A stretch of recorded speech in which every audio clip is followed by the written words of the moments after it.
Hi guys! So, kahapon nag-email yung Paiva Coty. Tapos, pinapapunta kami ngayon dun sa Paiva Coty. Yung daycare nga guys. So, punta kami ngayon. Samahan kami. So, malapit lang naman yung daycare dito sa bahay. As in, sobrang lapit lang. Dito yung daycare guys. Dito lang. Pakita ko. Ayan lang yung daycare guys. So, few steps away lang talaga sa bahay. Ayan. So, siguro, i-discuss ngayon yung schedule ng daycare ni KB. Tapos, siguro tutor din kami sa loob. Hindi ko alam. So, hindi ko alam anong process. Basta nagpasa na rin naman kami ng papers and necessary documents para sa admission ni KB.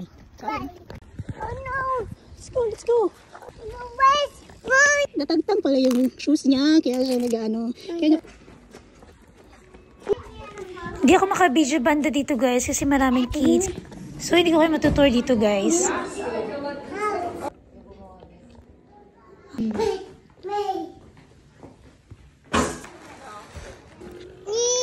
Mama! Yun na yung umalis guys. Hi guys, so update ko kayo kung anong nangyari dun sa daycare. Nung pumunta kami nung nakaraan, yun yung first time na meeting dun sa daycare. So, after nga ng email, pinapunta kami doon para i-discuss yung mga important things to consider and yung mga schedule na kailangan namin for the daycare. So yun guys, binigyan ako ng mga form para i-fill up. Hindi ko na papakita guys kasi na-fill upan ko na. So technically, parang ano lang to, yung mga parang anong kailangan i-consider sa bata, kung may allergy ba or may preference sa food, kung ano yung mga nililimit mo, ano yung mga favorite food niya, usually niyang kinakain, ganoon kasi libre nga yung pagkain sa daycare. Meron silang breakfast, snacks, lunch, other snacks, meron din parang dinner, depende kung ganong oras yung daycare. Tapos, una pala, doon, diba, nag-usap-usap nga kami doon ng director, tsaka yung staff, pinakalala kami doon sa mga magbabantay, mga staff, yung mga last and halitaya, mga ganon. Tapos, tinuloy din kami doon sa daycare. Medyo malaki yung daycare guys. So, may mga iba't ibang age group pala guys, yung bawat daycare.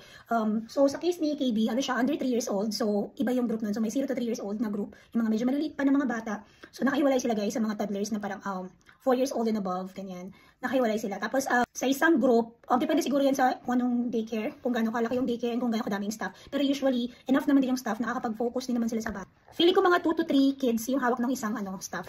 So, yun, in-explain din kung ano yung usual schedule nila ng mga bata dun sa daycare, kung ano yung mga activities na ginagawa nila. Like sa umaga daw merong breakfast, tapos pagkatapos ng breakfast, magpe-play sila, magkakaroon sila ng mga independent play. Meron ding time na lalabas sila. Kahit umuulan, umaaraw, or kahit nag-snow guys, lumalabas daw talaga sila. Tapos, ang daming kalat.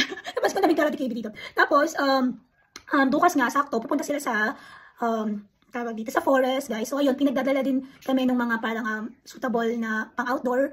Tapos, mga boots, mga, anong tawag doon, yung waterproof, ano ayun, raincoat, guys. So, kailangan din ng raincoat. Dapat may shoes. Tapos, yung nila, yung socks nila, dapat yung, yung makapets, ang tawag doon. By the way, meron na kaming nabili din for KB doon kasi para pag nasa loob sila ng ng daycare, nagpe-play kasi hindi man sila mag-shoes doon. So guys, yung daycare or yung early child education is talagang wala pang aral-aral. More on play lang talaga sila sa daycare. Usually ang tinuturo sa kanila is more on social yung mga tinuturo sa kanila. Tapos since under 3 years old pa lang si KB, mas matututo siya agad ng language nila kasi syempre may introduce siya doon. Though tinanong naman din kami kung ano yung language na prefer namin na kausapin yung bata. Pero ako kasi mas gusto ko na matuturin talaga siya ng Finnish. Anyway, dito naman sa bahay, nag-English talaga kami. So hindi naman siya mahihirapan sa English. So yun guys, so kung nagtatanong kayo paano kami nag-apply sa daycare, pumunta kami doon sa municipality nila dito sa amin. May kinakanyang municipality guys, so depende, ilalagay naman yung bata sa pinakamalapit na daycare sa inyo kung merong bakante. So sa amin, ang tagal nga namin hinintay parang 1 month kasi dumaan din ng ng summer break kaya siguro din natagalan. Tapos nagpasa ako nung parang certificate ko doon sa school para mas mapadali, expedite yung process. So ayun, after few days natawagan kami and then ready na. Tapos ayun guys, sa fees, actually free daw talaga siya, pero may nagsasabi din na na depende daw yan sa income nyo mag-asawa. Kung 5,000 euros combined yung income nyo is may charge na rin yung daycare, pero mababa lang din daw. So ayun, hindi ko sure guys, so check ko kung ano ba talaga yung totoo. Pero so far, don't wala discuss about sa fees or anything. So I think libre talaga dahil nga isa pa rin nag-work sa amin, tapos ako nag-aaral. So I think libre siya. Covered siya ng subsidy or yung sa gobyerno.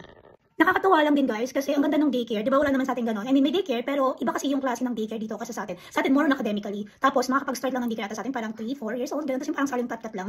Dito talaga, meron talagang daycares. Start ng 6 months old ng baby. So talagang kung kailangan na mag-work nung parent, is talagang di sila mahihirapan dahil nga may daycare naman. So yun, ang galing lang talaga. Ang ganda rin nga ang ganda ng facility nung daycare. Tapos, ang maganda pa, sobrang lapit lang talaga sa amin guys. Like, 1 to 2 minutes walk sa bahay. So yun, ganun kalapit.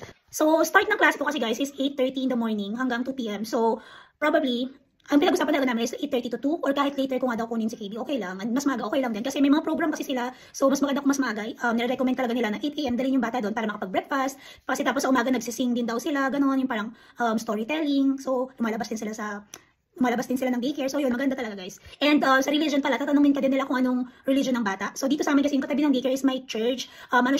Christian church siya, Orthodox. So, tatanungin nila kayo, guys, kung okay lang sa inyo na i-participate yung bata sa mga church activities or mag-church every once a month. Once a month lang naman din. So, ayun, nakakatuwa lang kasi, yan, makaka-focus talaga ako sa studies ko kasi nga yung bata is may magbabantay na, guys. So, ayun guys, kung may tanong kayo about daycare or baka di ko pala sagot yung mga ibang questions, pwede nyo akong mag-comment. Pwede nyo mag-comment or message nyo ko, guys. Thank you for watching. Bye!